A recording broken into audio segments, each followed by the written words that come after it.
6 முன்னாள் அமைச்சர்கள் போய் இதே கருத்தை வலியுறுத்தியிருக்காங்கன்னு திரு செங்கோட்டையனே சொல்கிறாரு. நேரில் போய் பார்த்தோம், பேசினோம், இதை பூரா வலியுறுத்தினோம். அப்போ கேட்காதவர் இப்போ எப்படி கேட்பாரு அப்படின்னு. உடனடியாக இது ஒருங்கிணைக்கப்படாவிட்டால் நாம் மீண்டும் ஆட்சிக்கு வருவது கடினம். எல்லோருக்கும் இருக்கிறத விட அவர் முதலமைச்சராகணும்னு அவருக்கு ஆசை இருக்குமா இருக்காதா? ஓப்பனா சொன்னா விஜய் எடப்பாடி பழனிசாமி கூட்டணி அமைஞ்சிரும் என்பதை அவர் பெரிதாக எதிர்பார்த்தார். இது பின்புலத்தில் இருந்து பாஜக ஆட்டி வைக்கிறது. இது பாஜக சொல்லித்தான் செங்கோட்டையன் பேசுறாரு. பாஜக தான் இதற்கு காரணம். இந்த கிரெடிட் அவங்க எடுத்துக்க முடியாது.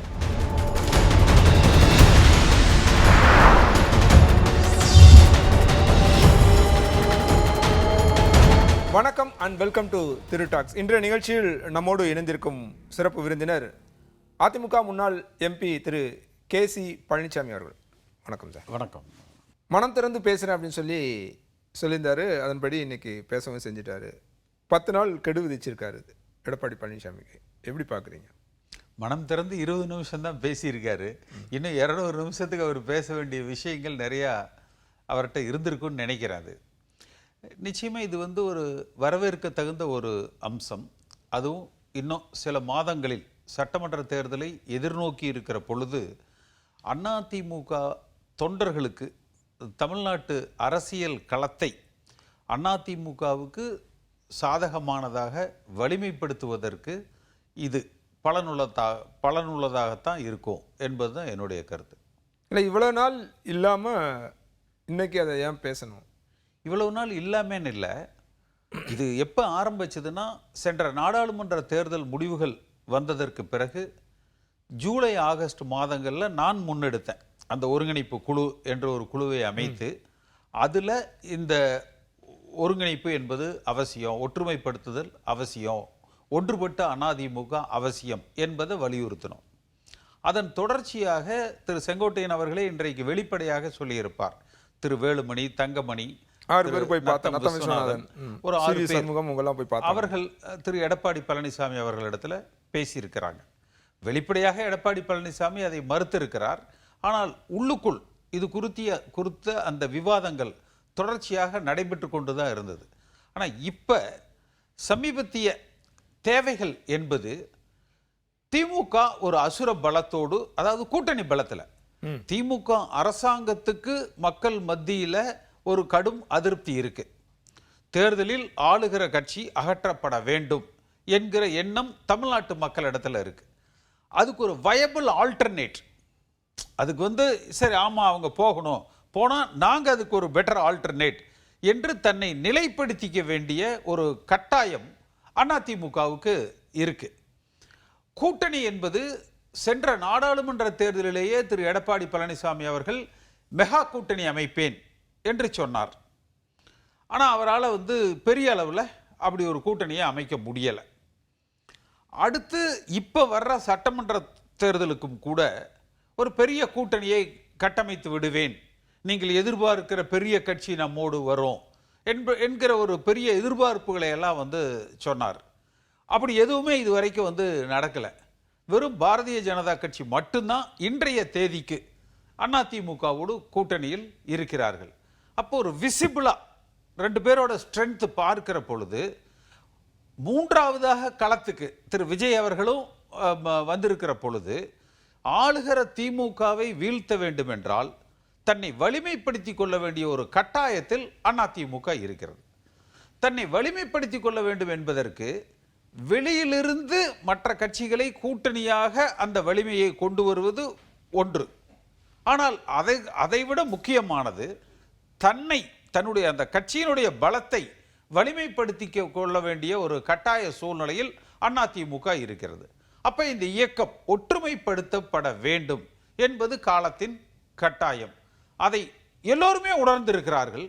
ஒரு சீனியர் என்கிற அடிப்படையில் 75 கோவையில் தான் அந்த மாநாடு நடந்தது, அதிமுக பொதுக்குழு நடந்தது. அன்றைக்கு பொருளாளராக இருந்தவர் திரு செங்கோட்டையன் அவர்கள் இருக்கிறதுல அவர் சீனியர் என்பதால் அவர் இன்றைக்கு இது குறித்து வெளிப்படையான கருத்துக்களை சொல்லி இருக்கிறார். அது வரவேற்க தகுந்த கருத்துக்கள். என்னுடைய எதிர்பார்ப்பு நிச்சயமாக திரு எடப்பாடி பழனிசாமி அவர்களும் அதை பாசிட்டிவா தான் பார்ப்பாரு. அதை வந்து அவர் ஏன்னா இப்படி ஒரு ஒருங்கிணைப்பு நடந்து அதிமுக ஆளுங்கட்சியாக உருவெடுக்கிற பொழுது who is the ultimate largest beneficiary? எல்லோரும் பெனிஃபிஷரியா இருக்கலாம், ஆனா லார்ஜஸ்ட் பெனிஃபிஷியரி திரு எடப்பாடி பழனிசாமி. ஏன்னா இன்றைய தேதிக்கு அவர்தான் பொதுச் செயலாளராக இருக்கிறார். இன்றைய தேதிக்கு அதை இதுவரைக்கும் உணராமலா இருப்பாரு திரு எடப்பாடி பழனிசாமி. இல்ல, அவருக்கு உள்ள இப்படி கூட வச்சுக்கோங்களேன், அவரோடு பயணிக்கிற மற்றவர்கள் இந்த இணைப்பை விரும்பாம கூட இருக்கலாம், அல்லது ஒரு போட்டி அதிகமாகிற பொழுது அவர்களது வாய்ப்புகள் எப்படி இருக்கும் என்கிற ஒரு சலனத்தோடு இருந்திருக்கலாம். பட் இந்த ஒரு கருத்தாக்கம் எல்லோரும் இணைய வேண்டும் என்கிற ஒரு ஒருமித்த ஒரு கருத்தாக்கம் உருவாக்கப்படுகிற பொழுது அது எல்லோருமே ஏற்றுக்கொள்வதற்கு தான் அதிக வாய்ப்பு இருக்கு. இந்த முயற்சி நிச்சயமாக வெற்றி அடையும் என்கிற நம்பிக்கை எனக்கு அதிகமாக இருக்கு. இல்லை சார், ஒரு 6 முன்னாள் அமைச்சர்கள் போய் இதே கருத்தை வலியுறுத்தி இருக்காங்கன்னு திரு செங்கோட்டையனே சொல்றாரு. நேரில் போய் பார்த்தோம், பேசணும், இதை பூரா வலியுறுத்தினோம். அதை சொல்லிட்டு அடுத்த இதாகவே என்ன சொல்றாருன்னா, அதை ஏற்றுக்கொள்ளும் மனநிலையில் அவர் இல்லை அப்படின்னு சொல்றாரு. அப்போ கேட்காதவர் இப்போ எப்படி கேட்பாரு அப்படின்னு கேட்குறேன். அதுக்கும் இன்னைக்கு 2 சூழ்நிலைகள் இருக்கு. அன்றைக்கு திரு எடப்பாடி பழனிசாமி திமுக கூட்டணியில் இருந்து சில கட்சிகள் அதிமுகவோடு கூட்டணிக்கு வருவார்கள், அவர் அதை வெளிப்படையா சொல்லியிருப்பார். அது நடக்கல. அன்றைக்கு அப்புறம் ஒரு மெகா கூட்டணி அமையும் என்று திரு எடப்பாடி பழனிசாமி நம்பினார். அது இன்றைக்கு வந்து நடக்கல. திரு விஜய் என்கிற ஒரு 3வது அரசியல் கட்சி இன்றைக்கு களத்தில் வந்திருக்கு. அன்றைக்கு அது இல்லை. அடுத்து திரு விஜய் அவர்கள் கூட திரு எடப்பாடி பழனிசாமி அவர்களோடு கூட்டணி அமைப்பார் என்கிற ஒரு எதிர்பார்ப்பு இருந்தது. அடுத்து ஆட்சி மாற்றத்துக்கான அந்த அதிருப்தி அதிகமாக இருந்தாலும் கூட அந்த கூட்டணி என்கிற அசுர பலமும் அவர்கள் அந்த உருவாக்குகிற அந்த கட்டமைப்பு பர்செப்ஷன் மிக அதிகமாக இருக்கு. அப்ப அதை எதிர்கொள்ள வேண்டும் என்றால் திமுகவினுடைய பலமாக இன்றைக்கு இருப்பதே அதிமுக பிளவுபட்டு இருப்பது, அல்லது பிரிந்து இருப்பது, அல்லது உட்கட்சி பிரச்சனைகளை எதிர்நோக்கி கொண்டு இருப்பது. அப்ப இந்த உட்கட்சி பிரச்சனைகள் சரி செய்யப்பட்டாலே திமுகவுக்கு வயபிள் ஆல்டர்னேட் அதிமுக என்கிற சூழ்நிலை வந்துடும். இல்லை, இப்போ கடந்த சில நாட்களாக நீங்கள் கவனிச்சிருப்பீங்க, இந்த மூப்பனார் நினைவு நாளில் வந்து திரு டிடிவி கலந்துக்கிறதா இருந்தது. கடைசி நேரத்தில் அவர் எடப்பாடி விருப்பமின்மை காரணமாக தான் அவர் கலந்துக்கலை அப்படின்னு ஒரு தகவல், இது எல்லாமே தகவலாக சொல்லப்படுறது. ஜி.கே. வாசன் தான் ஆர்கனைஸ் பண்ணுறாரு. டிடிவி அங்கே பங்கேற்கிறதா இருந்தது. எடப்பாடி அதில் வந்து பெருசாக ஆர்வம் காட்டலை அப்படின்றதுனால அவர் வேணான்னு கடைசி நேரத்தில் சொல்லிட்டாங்க. அதனால் அவர் கிளம்பினவர் திரும்பி போயிட்டார். இதோட நீட்சியாக தான் இதை தொடர்ந்து அமித்ஷா தலைமையில் டெல்லியில் மீட்டிங் நடக்குது. அங்கேயுமே ஒரு பாசிட்டிவான சிக்னல் கிடைக்கல அப்படின்ன பிறகு திரு டிடிவி கூட்டணியிலேருந்து வெளியே போகிறார் அப்படின்றதுலாம் தகவலாகவே சொல்லப்படுது. அப்படி இருக்கும் சூழல்ல இப்போ ஏற்கனவே இவங்க வலுவாக தான் இருந்திருக்காங்க. என்டிஏ கூட்டணியில் இல்லை என்டிஏ கூட்டணியில் திரு ஓபிஎஸ் இருந்தார், டிடிவி இருந்தார். இப்போ இவங்க எல்லாமே வெளியே போயிட்டு இருக்க சூழல்ல இது சாத்தியமா அப்படின்னு நான் கேட்குறேன். இது நெகட்டிவ் சைடு ஆஃப் இட். இதையே இப்படி பாருங்களேன். ஓபிஎஸ் என்டிஏவிலிருந்து வெளியேறேன்னு சொன்னார், தினகரன் என்டிஏலிருந்து வெளியேறேன்னு சொன்னார், சசிகலா இந்த இயக்கம் ஒன்றுபட வேண்டும் என்று சொல்லியிருக்காங்க. இன்னும் கூட அறிக்கை விட்டுருக்காங்க. டெல்லியில் வந்து திரு அமித்ஷா அவர்கள் சென்னையிலிருந்து தமிழ்நாட்டு பாஜக தலைவர்களை அழைத்து ஒரு கலந்த ஆலோசனை செய்திருக்கிறார். இன்றைக்கு நயினார் நாகேந்திரன் பாஜகவினுடைய மாநில தலைவர் செங்கோட்டையன் அவர்கள் கருத்துக்கு வலு சேர்க்கிற விதமாக உடனடியாக அதை ஆமோதிக்கிறார். அப்ப இது எல்லாமே ஒரு பாசிட்டிவா, அதாவது ஒரு கிளைமேக்ஸ்ல சில அரசியல் சில பிளவுகளை நோக்கி அல்லது சில பிரிவுகளை நோக்கி இது பயணித்தாலும் கூட ஒரு இறுதி வடிவத்தை இது எட்டி கொண்டிருக்கிறது. அப்ப பாஜக மத்திய தலைமைக்கும் சரி, மாநிலத்தில் இருக்கிற பாஜகவுக்கும் சரி, திரு எடப்பாடி பழனிசாமி அவர்களுக்குமே எல்லோரும் பிரிந்து செல்கிறார்கள். அப்ப இது எங்கேயோ தவறு நடக்கிறது. அப்ப இது உடனடியாக இது ஒருங்கிணைக்கப்படாவிட்டால் நாம் மீண்டும் ஆட்சிக்கு வருவது கடினம். ஏன்னாப்ப எல்லோருக்கும் இருக்கிறத விட அவர் முதலமைச்சராகணும்னு அவருக்கு ஆசை இருக்குமா இருக்காதா? இல்ல, அதுதான் நான் கேட்கிறேன். இன்றைய வலிமை அவர் முதலமைச்சர் ஆகுவதற்கு போதுமானதாக இல்லை என்பதை அவர் நிச்சயமாக உணர்ந்திருக்கணும். அப்படி அவர் உணராமல் இருந்தால் அந்த பொறுப்புக்கு அவர் தகுதியானவராக இருந்திருக்க மாட்டார். நிச்சயமா உணர்ந்திருப்பார்.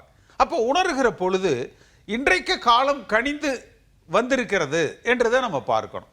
இல்லை இப்போ வரைக்குமே பார்த்தீங்கன்னா இப்போ நீங்கள் சொல்கிற கூற்றுப்படியே பார்த்தீங்கன்னா இப்போ செங்கோட்டையன் இன்னைக்கு பேசுனதுக்கு பின்னால் பாரதிய ஜனதா கட்சி இருக்குது அப்படின்னு புரிஞ்சுக்கலாமா? இல்ல, பாரதிய ஜனதா கட்சி இதற்கு தடையாக இல்லை. ஆனா அவர்கள் முன்பே இல்ல, அவங்க இப்போ இல்லை, லாஸ்ட் எலெக்ஷன்லையுமே அவங்க அந்த இதே ஆர்வத்தை தான் காட்டினாங்க. அப்பயுமே திரு எடப்பாடி அதை மறுத்தாரு. அதன் பிறகு அது நடக்கலை. இல்ல, இந்த முறை உட்கட்சி விவகாரங்களில் நான் தலையிட மாட்டேன்னு அமித்ஷா வெளிப்படையாக பொது வெளியில செய்தியாளர் சந்திப்பில் சொல்றாரு. அதான் நான் சொல்ல வரேன். குருமூர்த்தி இன்னைக்கு சொல்லியிருக்காரு, அமித்ஷா அவர்களும் ஒன்றுபட்ட அதிமுக ஒன்றுபட வேண்டும் என்று விரும்புகிறார், டிசம்பர் மாதத்திற்குள் அதிமுக ஒன்றுபடும் என்கிற கருத்தை குருமூர்த்தி இல்ல, அதனால தான் நான் கேட்கிறேன். அந்த அடிப்படையில் தான் கேட்கிறேன். அப்ப இதன் பின்னால வந்து பிஜேபி தான் இதை இயக்குறாங்க. செங்கோட்டையனை இயக்குறது பிஜேபியா? ஒருவேளை இந்த சந்தர்ப்பத்தில் அவர்கள் கருத்துக்களை அவர்கள் சொல்றாங்க. இப்ப உங்களுக்கு என்ன பத்தி தெரியும், எனக்கும் பிஜேபிக்கும் சம்பந்தமே கிடையாது. ஆனா இதை முன்னெடுத்தது நான் தானே. அப்ப இன்னொருவர் இயக்கக்கூடிய அளவுக்கு உணரக்கூடிய வல்லமை இல்லாதவர்கள் அல்ல அதிமுகவை சார்ந்தவர்கள். அவர்கள் ஆதரிக்கிறார்கள் என்று வேணா எடுத்துக்கலாம். நான் அப்படித்தான் எடுத்துக்கிறேன்.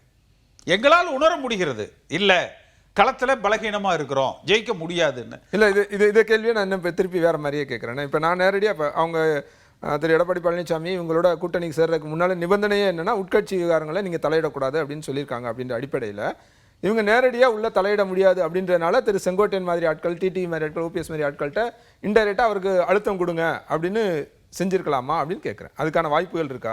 இல்ல, அதாவது தேர்தலில் வெற்றி பெற முடியாதுங்கிற சூழ்நிலையை பாஜகவும் உணர்ந்திருக்கிறது என்கிற பொழுது, சில மாதங்களுக்கு முன்னால அந்த 6 அமைச்சர்கள் போய் பேசின பொழுது பாஜக பின்புலத்தில் இல்லை. அன்றைக்கு பாஜக பின்புலத்தில் இல்லை. அப்ப பாஜக உட்கட்சி பிரச்சனையில தலையிடலன்னு சொல்லிட்டாங்க. அப்ப இன்றைக்கு நம்ம ஜெயிக்க முடியாதுங்கிற ஒரு நிலையில ஒன்று சேர வேண்டும் என்கிற ஒரு அழுத்தம் வருகிற பொழுது, பாஜகவும் அதை வரவேற்றிருக்கிற பொழுது நிச்சயமா அது பாசிட்டிவா இருக்கு. நீங்க நினைக்கிற மாதிரி எங்களுக்கெல்லாம் அறிவே இல்லை, பாஜக கூப்பிட்டு நீங்களாம் சேருன்னு சொன்னாங்க, நான் கண்ணை மூடிட்டு அவங்க கதை, திரைக்கதை, வசனத்துல நாங்கள் இயங்குகிறோம் என்பது இல்லை. அப்படி எடுத்துக்கணுங்கிறது இல்லை. இது பின்புலத்தில் இருந்து பாஜக ஆட்டி வைக்கிறது. இது பாஜக சொல்லித்தான் செங்கோட்டையன் பேசுறாரு, பாஜக தான் இதற்கு காரணம். இந்த கிரெடிட் அவங்க எடுத்துக்க முடியாது. ஏன்னா இப்படி பாருங்க, எவ்வளவு பேர் எம்எல்ஏவா வருவாங்க? ஒரு 130 பேர் வருவாங்களா? எவ்வளவு பேர் எம்பி ஆவாங்க? ஒரு 30-40 பேர் எம்பி ஆவாங்க, ஒரு 50 பேர் ஆவாங்க ராஜ்யசபாவை சேர்த்து. கட்சி பொறுப்புகளில் முக்கியஸ்தர்கள் எவ்வளவு பேர் இருப்பாங்க? ஒரு 50 பேர் 100 பேர் இருப்பாங்க. எல்லாம் சேர்ந்த ஒரு 250-300 பேர் தானே, இவ்வளவுதானே. ஆனா ஆளுகிற கட்சியாக வருகிற பொழுது ஒவ்வொரு கிளை செயலாளரும், ஒவ்வொரு அதிமுக உறுப்பினரும், இப்போ ஒரு கிராமத்தில் இருக்கிறவங்க கூட அவங்க உள்ளூர்ல நடக்கிற பல பிரச்சனைகளுக்கு, ஒரு காவல்துறையில் இருக்கிற பிரச்சனையா இருக்கலாம், அல்ல அந்த ஊருக்கு ரோடு போடுற பிரச்சனையா இருக்கலாம், தண்ணி பிரச்சனையா இருக்கலாம், வேலை வாய்ப்பா இருக்கலாம், பள்ளிக்கூடமா இருக்கலாம், பொது பிரச்சனைகள் பலவற்றிற்கு, அல்லது பஞ்சாயத்து ஆபீஸ்ல இருக்கலாம், அல்லது தாசில்தார் ஆபீஸ்ல இருக்கலாம். அவர்களுக்கு அன்றாட பிரச்சனைகளுக்கு எதிர்க்கட்சியாக இன்றைக்கு ஆளுகிற திமுகவோடு அவர்கள் போராடி கொண்டு இருக்கிறாங்க. அப்ப அவங்க என்ன நினைப்பாங்க, நம்ம ஆளுங்கட்சியா இருந்தா நம்ம இதெல்லாம் செய்யலாமே. இன்றைக்கு எதிர்க்கட்சியாக இருக்கிறதுனால இந்த அதிகாரிகள் நம்மை மதிக்கிறது இல்லை, அந்த வேலைகள் நடக்கிறது இல்லை, நாம் சிரமப்படுகிறோம் என்கிற அந்த கருத்து இருக்குது. அப்ப அது ஒவ்வொரு மட்டங்களிலும் இது உணரப்படுது. அப்படி உணர்வது என்பது அடுத்தடுத்த படிநிலைகளில் மேலே வர்ற பொழுது அந்த களத்தில் பார்க்கிற போது இல்லை இது இணையணும், அந்த அழுத்தம் அதிகமாக இருக்கு. இல்லை, இப்போ உங்கள் குற்றப்படியாக வச்சுக்கிட்டா கூட பாரதிய ஜனதா கட்சியோட கூட்டணி அப்படின்றது இவங்க எல்லாருமே விரும்பி தான் எடுத்த முடிவாக இருக்கும்னு நினைக்கிறீங்களா? விரும்பியோ விரும்பலையோ நடந்துருச்சு. ஆளுகிற திமுக ஒரு ஆளுங்கட்சியாக இருக்கிற பொழுது அவர்கள் அசுர பலத்தில் இருக்கிறாங்க. அப்ப மத்தியில் ஆளுகிற கட்சி ஒரு கூட்டணியில் இருப்பது என்பது ஒரு பலம்தான். ஆனால் நிச்சயமா அதனால நமக்கு வாக்கு சரிவுகள் இருக்கும். கடந்த 3 தேர்தல்களில் சட்டமன்றத்தில் பாஜக பெற்ற வாக்குகள் 3% கீழே தான் பாஜகவுடைய அந்த வாக்குகள் கடந்த தேர்தல்களில். ஆனால் இருந்தாலும் கூட ஒரு மத்தியில் ஆளுகிற கட்சியினுடைய ஒரு ஆதரவு இருக்கிற பொழுது தேர்தலை சந்திப்பதற்கு, மாநிலத்தை ஆளுகிற கட்சியை எதிர்த்து ஒரு ஆட்சி மாற்றத்தை உருவாக்குவதற்கு அது பல வகையில் பலன் கொடுக்கும். ஆனால் இன்றைக்கு பாஜகவும் இதை உணர்ந்திருக்கிற காரணத்தினால ஒன்றுபட்ட அதிமுக தேவை அல்லது வலிமையான அதிமுக தேவை. இன்றைய தேதிக்கு களத்தில் திமுகவை வீழ்த்துகிற பலத்தை பாஜகவும் அதிமுகவும் இணைந்து பெறல. அப்ப இன்னும் இது பலம் பெற வேண்டும் என்பதை அவர்களும் உணர்ந்திருப்பதால் அதிமுக ஒன்றுபடுவதற்கான வாய்ப்புகள் தற்பொழுது அதிகமாக இருப்பதாக நான் பார்க்கிறேன். திருமாவளவன் ஒன்று சொல்றாரு செய்தியாளர் சந்திப்பின் போது, செங்கோட்டையன் இன்னும் முழுமையா மனம் திறக்கல அப்படின்னு சொல்றாரு. அதுதான் நீங்க தொடக்கத்துல சொன்னீங்க 20 நிமிஷம் தான்ங்கிறது. அப்ப இன்னும் என்ன அவர் பேச வேண்டியது இருக்குன்னு நினைக்கிறீங்க? இல்ல அது அதாவது சாராம்சத்தை அவர் சொல்லிவிட்டார். மற்ற விஷயங்களை பேசினா அது கசப்புகள் தான். இப்படி எல்லாம் பாதிக்கப்பட்ட, நான் அங்க இப்படி சொன்னேன் இங்க இப்படி சொன்னேன்னா அப்படின்னா அது அவர் தனிப்பட்ட அதனால சொல்ல வேண்டிய விஷயத்தை அவர் சொல்லி இருக்கிறார். இதுக்கு மேல பேசினா குறை சொல்லி தான் பேசணும். அது ஒற்றுமைக்கு அழகில்லை. அதனால இன்றைய தேதிக்கு என்ன செய்தி திரு எடப்பாடி பழனிசாமி அவர்களுக்கு சொல்லப்பட வேண்டுமோ அது உறுதியாகவே சொல்லப்பட்டிருக்குது. நீங்க 10 நாளைக்குள்ள ஒரு முடிவு எடுக்கணும். அப்படி முடிவு எடுக்கலைன்னா உங்க பிரச்சார நிகழ்ச்சிகளில் நான் கலந்து கொள்ள மாட்டேன் என்கிற அளவில் சொல்லப்பட்டிருக்குது. நிச்சயமா வேலுமணி அந்த 6 அமைச்சர்கள்ல, முன்னாள் அமைச்சர்கள்ல செங்கோட்டையனை தவிர மற்ற இருக்கிற ஒரு 5 பேருமே கூட இந்த கருத்தை தனிப்பட்ட முறையிலேயாவது எடப்பாடி பழனிசாமி அவர்களிடத்துல வலியுறுத்துவாங்க. இன்னும் அங்கங்க அதிமுக தொண்டர்களும் இல்லைன்னா நம்ம சேர்ந்துடணும், அதுதான் நல்லது, அப்பதான் நம்ம ஜெயிக்க முடியும் என்பதை அவர்கள் சொல்லுவாங்க. இல்லை இதான் சார், நான் 10 நாட்கள் கெடு கொடுக்குறாரு இல்லையா, 10 நாட்கள் கெடு ஏன் கொடுக்கணும் அப்படின்றது ஒரு கேள்வி. ரெண்டாவது, 10 நாட்கள் கெடு கொடுக்கலன்னா என்ன பண்ணுவேன்னா, அவங்க பிரச்சாரத்தில் நான் கலந்துக்க மாட்டேன் அப்படின்னால இவர் பிரச்சாரத்தில் கலந்துக்காததுனால என்ன மாதிரியான தாக்கம் அங்கே ஏற்பட்டுருன்னு நினைக்கிறீங்க? இல்லை நம்ம 10 நாள் ஏன் கெடு கொடுத்தார் அப்படின்னா, இப்போ உங்களுக்கு டிசம்பருக்குள்ள இது ஒரு வலிமை பெற்று ஆகணும்.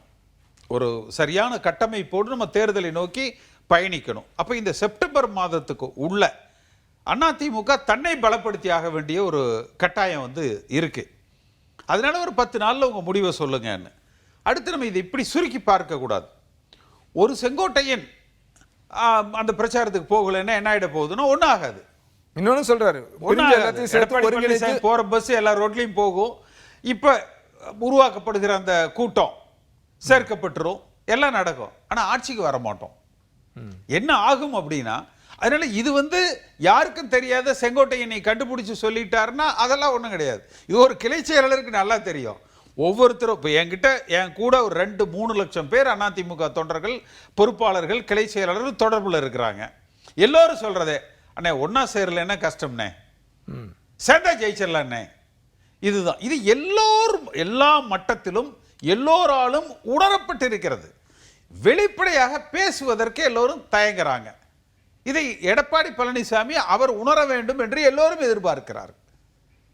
அதற்கு இன்றைக்கு ஒரு கருத்தாக்கம் இல்லை, அவர் உணராமல் இருக்கிறதுக்கு தடுக்கிறது எது? ஏன்னா நீங்க சொல்றீங்க ஒரு 3 லட்சம் தொண்டர்கள் உங்க மட்டத்தில் உங்க அளவில் இருக்கும்போது, இப்போ ஒரு தலைவராக பொதுச் செயலாளராக இருக்கவருக்கு இன்னும் எல்லா தொண்டர்களோட தொடர்பு இருக்கும். அவங்க இதே உணர்வை வெளிப்படுத்திருப்பாங்க. அவரோட பெர்ஸ்பெக்டிவ்ல இருந்தே கூட நான் யோசிச்சு பார்த்தேன். அவருக்கு இதுல என்னென்னலாம் கன்சென்ட் இருக்கும். ஒன்று, தன்னுடைய தலைமைக்கு ஆபத்து விடுமா. அடுத்து, தன்னை முதலமைச்சர் வேட்பாளராக முன்னிறுத்துவார்களா. அடுத்து, அவரோடு இப்ப பயணிக்கிறவங்க, இப்ப இதை நம்ம தென் மாவட்டங்களே எடுத்துக்கோங்களேன். உதயகுமார் அவரோடு பயணிக்கிறார், செல்லூர் ராஜு அவரோடு பயணிக்கிறார், விஜயபாஸ்கர் அவரோடு பயணிக்கிறார், நிறைய பேர் இருக்காங்க எல்லா மட்டங்கள்லையும். அப்போ அவர்கள் இவர் மீது இவ்வளவு நாளாக அவங்களாம் ஓபிஎஸ்க்கு கடுமையான வினை ஆற்றி இருக்கலாம். இன்றைக்கு இவர்கள் இணைகிற பொழுது அவர்கள் வருத்தப்பட்டு விடக்கூடாது என்றும் இவர் நினைத்திருக்கலாம். இதற்கு மேலே இப்படி ஒரு இணைப்பு நடக்கிற பொழுது பாரதிய ஜனதா கட்சி இதில் தலையிட்டு ஏதேனும் பிற்காலத்தில் மகாராஷ்டிராவை போல ஏதேனும் சித்து விளையாட்டுகள் நடந்துருமா, அதனால யோசித்து முடிவெடுக்கலாம் என்று அவர் நினைத்திருக்கலாம். எது எப்படி இருந்தாலும் இன்றைய இல்லை, அந்த அச்சம் நியாயமானது தானே. இல்லை, நான் அது இல்லைன்னே சொல்லலை, அது இல்லைன்னே சொல்ல. அதற்கு வேண்டிய பாதுகாப்புகளை அவர் உருவாக்கி கொள்வதிலும் தவறில்லை. இப்போ இது என்ன, ரைட், எடப்பாடி பழனிசாமியே முதலமைச்சர் வேட்பாளர் வச்சுக்கோங்க, உறுதிப்படுத்திடலாம். அடுத்த பொதுச் செயலர் தேர்தல் நடக்கிற வரை எடப்பாடி பழனிசாமியே பொதுச் செயலாளர் வச்சுக்கோங்க. வேற என்ன இருக்கு அவருக்கு? இவ்வளவுதானே. அப்ப அவர் தானே இதுல அல்டிமேட் மேக்சிமம் பெனிஃபிஷியரி. இன்னொன்னு இப்படி ரிவர்ஸ் பண்ணி பாருங்க. ஒருவேளை ஒன்றிணையில இந்த முறை ஆட்சிக்கு வரல, முழு பழியும் பாவமும் எடப்பாடி பழனிசாமியே சாரும். அப்போ ஒருவேளை ஆட்சிக்கு வராவிட்டால் இன்றைக்கு அவரிடத்தில் இருக்கிற இந்த கட்சி பொறுப்பை கூட அவரால் தக்க வைத்துக் கொள்ள முடியாது. அதிமுக தொண்டர்களும் தமிழ்நாட்டு வாக்காளர்களும் இவரை திமுக ஆட்சிக்கு மீண்டும் வருவதற்கு காரணமானவர் இவர்தான் என்ற பழிச்சொல்லுக்கு இவர் ஆளாவார். இப்ப இதை நான் எப்படி கேட்கிறேன்னா, இந்த இலக்கு அவருக்கு என்ன? இப்ப ஆட்சிக்கு வரணும்ன்றது இலக்கு. ஒருவேளை அப்படி இல்லைன்னா கூட எதிர்க்கட்சி தலைவராக அமர்ந்துட்டா கூட இதை தொண்டர்கள் ஏத்துக்குவாங்களா? எதிர்க்கட்சி தலைவராக எடப்பாடி பழனிசாமி அமர்ந்து கொள்வது எடப்பாடி பழனிசாமி விரும்பலாம், அவருக்கு பாதுகாப்பு. நான் சொல்றது ஒரு கணிசமான இடங்களை பிடிச்சு. அதிமுகவை பொறுத்த வரைக்கும் 2 முறை தொடர்ந்து தோல்வி கண்டதில்லை. திமுகவை பொறுத்த வரைக்கும் 2 முறை தொடர்ந்து வென்றதில்லை. இந்த முறை ஆட்சிக்கு வரலன்னா எடப்பாடி பழனிசாமியை அதிமுக தொண்டர்களும் சரி தமிழ்நாட்டு மக்களும் சரி மன்னிக்க மாட்டார்கள். நிச்சயமா அதை பொறுத்துக்க மாட்டாங்க. ஏன்னா கண் முன்னாடி களம் நல்லா தெரியுது. ஒன்றாக சேர்ந்தால் வீழ்த்தி விடலாம் ஆளுகிற வாய்ப்பு அதிமுகவுக்கு இருக்கு. அதற்கான சூழல் தான் களத்தில் இருக்கா? களம் திமுக மீது கடுமையான அதிருப்திகள் இருக்குது. ஆனா என்ன, தினசரி உட்கட்சி பிரச்சனைகளே முன்னெடுக்கப்படுகிறது அல்லது முன்னிலைப்படுத்தப்படுகிறது, ஊடகப்படுத்தப்படுகிறது, பேசும் பொருளாக்கப்படுகிறது, விவாதிக்கப்படுகிறது என்கிற பொழுது இந்த அரசாங்கத்தினுடைய பலகீனங்கள் வெளியில வர்றதில்லை. இன்றைய முதலமைச்சர் திரு ஸ்டாலின் அவர்களும் எப்படி கட்டமைத்துக்கிறார் என்றால், ஒரு சித்தாந்த அரசியலை, பாஜக இந்துத்துவா என்கிற அந்த சித்தாந்த அரசியலை எடுத்து திராவிடத்துக்கும் இந்துத்துவாவுக்குமான ஒரு களமாக அவர் அதை அமைக்க முற்படுகிறார். இந்த உட்கட்சி பிரச்சனைகளால இப்ப இன்றைக்கு கூட லண்டன்ல திரு ஸ்டாலின் அவர்கள் அந்த பெரியார் குறித்த அந்த யூனிவர்சிட்டியில பெரியார் அந்த நிகழ்வுகள்ல எதை முன்னிலைப்படுத்துகிறார்? ஏதோ திராவிடம் என்பது திமுக மட்டுமே என்பதாக அவர் முன்னிலைப்படுத்துகிறார். திராவிடம் என்பது பெரியாரால் உருவாக்கப்பட்டு, அண்ணாவால் அது ஒரு வடிவமைக்கப்பட்டு, எம்ஜிஆரால் வளர்க்கப்பட்டு, அண்ணாவின் பெயரில் நடந்து கொண்டு இருக்கிற இந்த கட்சி அந்த திராவிட சித்தாந்தங்களை முன்னெடுப்பதில் தவற விடுகிறோம். அப்ப பல வாய்ப்புகள் பறிபோகிறது. அந்த சித்தாந்தங்களை கூட மறந்து விடுகிற அளவுக்கு உட்கட்சி பிரச்சனைகள் நம்மை மூடி மறைத்திருக்கிறது. அப்ப இவ்வளவு பிரச்சனைகளையும் இந்த ஆளுகிற திமுகவை வீழ்த்துவதற்கு வருகிற தேர்தலுக்கு இன்னும் 6 மாத காலம்தான் இருக்கு. அதற்குள்ளாக தன்னை கட்டமைத்துக் கொள்வதற்கு, வடிவமைத்துக் கொள்வதற்கு இந்த கள பரிசோதனையும் இந்த ஒன்றுபடுத்துதலும் மிக அவசியம். ரைட். இப்போ அதிமுக அடுத்து என்ன நடக்கும்? இப்போ செங்கோட்டையன் கெடு விதிச்சிட்டாரு, சொல்லிட்டாரு. ஏன்னா இப்ப இன்னைக்கு பேசின அதிமுக தலைவர்கள் யாருமே நேரடியா எந்த பதிலுமே சொல்லல. எல்லாருமே எடப்பாடி பழனிசாமி பொதுச் செயலாளர் பேசுவாரு அப்படின்ற இடத்துல ஒதுங்கிட்டாங்க. அவர் ஒருவேளை இன்றைக்கு ஏதேனும் சூசகமாக அவர் அது பதில் சொல்லலாம், இல்லை இதை கடந்து கூட போகலாம். நிச்சயமாக இந்த கட்ட சுற்றுப்பயணம் முடித்ததற்கு பிறகு, இந்த கட்ட சுற்றுப்பயணம் முடித்ததற்கு பிறகு இது குறித்து ஒரு விரிவான ஆலோசனை நடத்தப்படலாம். உள்ளுக்குள்ளையாவது அவர் செய்வப்ப சென்ற ஜூலை ஆகஸ்ட்ல நான் அந்த ஒருங்கிணைப்பு குழுன்னு போட்டு முன்னெடுத்தேன். அப்புறம் சில மாதங்கள்ல திரு செங்கோட்டையன், வேலுமணி போன்றவர்கள் அதை முன்னெடுத்தார்கள். அப்புறம் கிட்டத்தட்ட இன்னைக்கு 1 வருடம் கழிச்சு இன்றைக்கு இந்த ஒரு மொமெண்டம் தமிழ்நாட்டு அரசியல் களத்தில் ஒரு தாக்கம் உருவாக்கப்பட்டிருக்கு. இன்னும் சில மாதங்கள் இருக்கு. அதனால உடனே இன்னொரு அரை மணி நேரத்திலேயோ இல்லை 24 மணி நேரத்திலேயோ இன்னைக்குள்ளேயோ இந்த வாரத்திலேயோ எடப்பாடி பழனிசாமி ரியாக்ட் பண்ணணுங்கிற அவசியம் இல்லை. அவர் பொறுமை காக்கலாம். ஆனால் நிச்சயமாக இந்த 10 நாட்களுக்கு உள்ள இந்த அவர் ஒரு முடிவெடுத்து இந்த செப்டம்பர் மாதத்துக்குள்ள அதிமுக ஒன்றுபடுத்தப்பட்டு அக்டோபர், நவம்பர், டிசம்பர் மாதங்களில் ஒரு வலிமையான அதிமுக கட்டமைக்கப்பட்டு நல்ல கூட்டணி அமைக்கப்பட்டு ஜனவரி, பிப்ரவரி மாதத்தில் நம்ம தேர்தல் கணத்தை சந்திக்கிற பொழுது ஆளுகிற கட்சியாக அதிமுக உருவெடுக்கும். ஒரு சீனியர் லீடர் செங்கோட்டையன் அவருக்கு கட்சியில் ஆரம்பத்திலேருந்து எம்ஜிஆர் தொட்டு ஜெயலலிதா அவங்களோடையெல்லாம் ட்ராவல் பண்ண ஒரு நம்பிக்கைக்குரிய ஆளாக இருந்திருக்காரு. அப்படின்னும் போது எடப்பாடிட்ட யார் சொன்னால் இது ஒர்க் அவுட் ஆகும் அப்படின்ற சூட்சமும் தெரியாமையாக இருந்திருக்கும். இதை இப்படி பொதுவெளியில் இப்படி பப்ளிக்காக ப்ரெஸ் மீட் வச்சு பேச வேண்டிய மனம் திறந்து பேசுகின்றது இதை நேரடியாக எடப்பாடிட்டே அல்லது எடப்பாடி நம்பக்கூடிய ஒரு நபர் மூலமாகவோ அதை செஞ்சுருக்கலாம் இல்லையா? நீங்கள் இதை அப்படி ஏன் பார்க்குறீங்க? இப்படி பாருங்களேன், இது எடப்பாடி பழனிசாமிக்கு தனிப்பட்ட முறையில் ஏற்கனவே நீங்கள் இப்போ சொல்கிறீங்க இல்லையா, அது மாதிரி தனிப்பட்ட முறையில் பேசியாச்சு. இன்றைக்கு பேசுவது என்பது தமிழ்நாட்டு அரசியல் களத்தில் அதிமுக பலகீனமாக இருக்கிறது என்று நினைக்காதீர்கள். நாங்கள் பலமாகி கொண்டிருக்கிறோம், ஒன்றிணைய போகிறோம், ஒற்றுமைப்படுத்த போகிறோம் என்கிற செய்தியை உலகறிய சொன்னதன் மூலமாக தமிழ்நாட்டு வாக்காளர்கள் மனநிலைகளை உற்சாகப்படுத்துகிற மாதிரி எல்லா அதிமுக தொண்டர்களையும் உற்சாகப்படுத்துகிற மாதிரி ஒரு மூமெண்டம் கிரியேட் ஆயிருக்குன்னு கூட நம்ம பார்க்கலாமே. ஸோ இதன் மூலமா தொண்டர்கள் உற்சாகம் ஆயிருப்பாங்க. நிச்சயமாக இல்ல, எதிர்கட்சி தலைவர் உறுதிப்படுத்தினா தானே அந்த மொமெண்டம் வரும். இல்ல நிச்சயம், அதாவதுங்க அந்த மொமெண்டம் அப்படிங்கிறது ஒரு பேச்சு கருத்தாக்கம் தானே. அந்த கருத்தாக்கம் எல்லா மட்டத்திலையும் இப்போ இதுக்கப்புறம் எடப்பாடி பழனிசாமி போற பிரச்சாரத்திலே பார்ப்பார்ல, உணர்வார்ல, அந்த ஒன்றுபடுத்துதலை விரும்புறாங்க அப்படிங்கிறத. இல்லை, அதுதான் எனக்கு புரியல. நான் அதுதான் ஆரம்பத்தில் நான் கேட்குறேன். இது வரைக்கும் அவருக்கு கடந்து வந்து நிறைய பிரச்சாரம் பண்ணிட்டாரு. 2024 பிறகு நீங்கள் சொல்கிறபடி 2024 லோக்சபா எலெக்ஷனுக்கு பிறகு இந்த முடிவு எடுக்கிறாங்க. நம்ம ஒன்று சேர்ந்தா தான் வலிமையாக இருக்க முடியும் அப்படின்னு. அதன் பிறகு இவங்க பேசுகிறாங்க, வைக்கிறாங்க, எல்லாமே சரி. அது பிறகு நிறைய பிரச்சாரம். நான் உங்களுக்கு சொல்லிட்டேனே, லோக்சபா எலெக்ஷனுக்கு பிறகு அவர் முடிவெடுக்காத காரணம் பல எதிர்பார்ப்புகள் அவர் இடத்துல இருந்து. விஜயோட கூட்டணி வந்துடும் பெருசாக நம்பினாருங்க, அவ்வளோதான். பாயிண்ட் பிளாங்கா ஓப்பனாக சொன்னால் விஜய் எடப்பாடி பழனிசாமி கூட்டணி அமைஞ்சிரும் என்பதை அவர் பெரிதாக எதிர்பார்த்தார். விஜய் 40 சீட்டுகள் வரைக்கும் பேசி ஒத்துக்கொண்டார். அந்த சூழ்நிலையில தான் வந்து பாஜக உள்ள வந்தது. விஜய் தான் முதலமைச்சருங்கிறத வச்சாரு. 117 சில பேச்சுவார்த்தைகள் எல்லாம் வந்தது. அந்த ஆப்ஷன் இனி நடக்காது என்கிற பொழுதுதான் களம் மாறி பாஜகவோட கூட்டணி சேர்ந்தாங்க. அப்ப அந்த சூழ்நிலைகள் மாறுகிற பொழுது அதற்கு தேவையான முடிவெடுக்க வேண்டிய ஒரு நிர்பந்தம் ஏற்பட்டிருக்கு.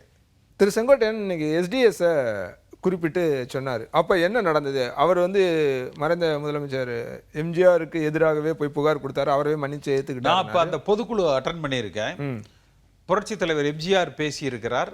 இந்த பொதுக்குழுவில் கூட அண்ணன் எஸ்டிஎஸ் நம்மோடு எஸ்டிஎஸ் கட்சி விட்டு நீக்கப்படுகிற அந்த பொதுக்குழுவில் நான் இருந்தேன். இணைக்கப்படுகிற சம்பவத்தை என்ன காரணத்துக்காக நீக்கப்பட்டார், எப்படி எனக்கு சேர்த்துக்கொள்ளப்பட்டார்? திரு எஸ்டிஎஸ் அவர்கள் புரட்சி தலைவர் எம்ஜிஆர் மீது ஊழல் குற்றச்சாட்டை கொண்டு போய் கவர்னர் இடத்துல கொடுத்தார். அதாவது அதிமுக அன்றைக்கு ஆர்எம்வி எஸ்டிஎஸ் என்று 2 கோஷ்டி இருந்தது. அது கொஞ்சம் கொஞ்சமாக படிப்படியாக மாறி ஆர்எம்வி எஸ்டிஎஸ்ங்கிறது எஸ்டிஎஸ் புரட்சி தலைவரோடு நேரடியாக மோதிக்கொள்ளுகிற ஒரு சூழ்நிலைகளும் எஸ்டிஎஸ் கட்சியை விட்டு நீக்கப்படுகிற ஒரு சூழ்நிலைகளும் உருவாக்கப்பட்டு விட்டது. அந்த சூழ்நிலையில் அவர் நீக்கப்பட்டு விட்டார். நீக்கப்பட்ட உடனே அவர் தராசு சின்னத்தில் தமிழ்நாடு முழுக்க வந்து போட்டியிடுகிறார். கவர்னரை பார்த்து, ஆளுநரை பார்த்து ஊழல் புகாரெல்லாம் வந்து கொடுக்கிறார். ஆனால் புரட்சி தலைவர் எம்ஜிஆர் வந்து அதை பெருசாக எடுத்துக்கல. அவர் நம்மோடு இணைய வேண்டும் என்று நினைக்கிறார். எஸ்டிஎஸ் வீட்டுக்கு எம்ஜிஆர் நேராக போகிறார். வாங்க என்று அழைத்து வந்து சேர்த்துக்கிறார். அவ்வளோ ஏங்க, காளிமுத்தை விட ஜெயலலிதா அம்மாவை கொச்சையாக பேசுகிறவங்க எனக்கு தெரிஞ்சு யாரும் இல்லை. நான் கேட்டிருக்கேன் அந்த மீட்டிங்கை. அன்றைய அதிமுகவில் மிக கொச்சையாக பேசினார். ஜெயலலிதா அம்மாவே சட்டமன்றத்தில் பரிதி இளம் கேட்டிருப்பார், உங்களுக்கு சகிப்புத்தன்மை இல்லை என்று பரிதி இளம் சட்டமன்றத்தில் குற்றம் சாட்டுகிறார். அப்போ ஜெயலலிதா அம்மா சொன்னதே, எதிரே இருக்கிற உங்களை விட என்னை அதிகமாக வசைபாடியவர்கள் இன்று என்னோடு அமைச்சராக அமர்ந்திருக்கிறார்கள். எனக்கு அதிகமான சகிப்புத்தன்மை இருக்கிற காரணத்தினால அவர்களையும் அரவணைத்து நான் அருகில் அமைச்சர்களாக அமர வைத்ததால் நான் இன்றைக்கு முதலமைச்சராக இருக்கிறேன். அதிமுக ஆளுகிற கட்சியாக இருக்கிறது. இவ்வளவுதான். இது எம்ஜிஆருக்கு பொருந்தியது, ஜெயலலிதா அம்மாவுக்கு பொருந்தியது, எடப்பாடி பழனிசாமிக்கு பல மடங்கு பொருந்தும். அவர்கள் உணர்ந்தது, எடப்பாடி பழனிசாமியும் இதை உணர்ந்து செயல்பட வேண்டும் என்று ஒவ்வொரு அதிமுக தொண்டனும் ஒவ்வொரு தமிழ்நாட்டு வாக்காளரும் எதிர்பார்க்கிறாங்க. பார்க்கலாம் எதிர்க்கட்சி தலைவர் என்ன சொல்ல போறாரு பார்க்கலாம். உங்கள் வருகைக்கும் கருத்து பதிவுக்கும் நன்றி.